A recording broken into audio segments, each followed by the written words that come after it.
இன்னும் இல்லை, நாங்கள் கரூரில் பாதிக்கப்பட்ட மக்களை சந்திப்பது குறித்து இன்னும் ஒரு சில நாளில் எங்களுடைய பொதுச்செயலாளர் வாயிலாக எந்த இடத்துல சந்திக்க போகிறோன்ற அறிவிப்புகள் இருக்கும். கண்டிப்பாக அது ஒரு சில நாள் பொறுத்துக்கவங்க கேட்டுக்கிறோம்.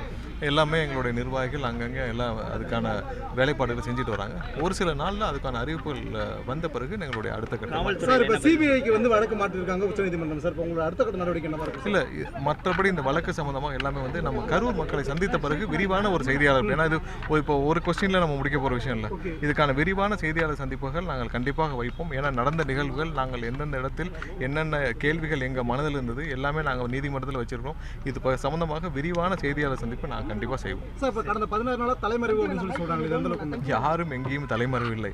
என்னன்னா யாரும் எந்த நிகழ்ச்சியிலும் கலந்து கொள்ளவில்லை. ஏன்னால் நாங்கள் எங்களுடைய வாழ்நாள் துக்கத்தில் இருக்கிறோம். எங்கே யாரும் தலைமறைவாக யாரும் எங்கேயும் ஓடி போயிட முடியாது.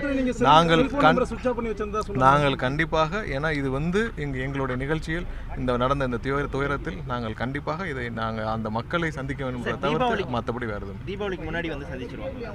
இல்லை, ஒரு நாள் இருங்க, இன்னொரு ஒரு நாள், ஏன்னா அதுக்கான திட்டமிடல் போயிட்டு இருக்கு. கண்டிப்பாக ஏன்னா அந்த மக்களிடமும் அவங்களையும் சந்திக்கணும். ஏன்னா அது ரொம்ப முக்கியமான விஷயம். அதை சந்தித்த பிறகு தான் நாங்கள் இல்லை நாங்கள் எங்களுடைய நிர்வாகிகள் அங்கே எல்லாம் இதுக்கான வேலைப்பாடுகள் இருக்காங்க. ஒரு நாள் இருங்க, நாங்கள் அதுக்கான கிளியர் கட் அதில் என்னவோ நாங்கள் வந்து அந்த நிகழ்ச்சிகள் சம்பந்தமாக அதை சந்திப்பது சம்பந்தமாக எங்களுடைய பொதுச்செயலாளர் வாயிலாக அறிவிப்போம்.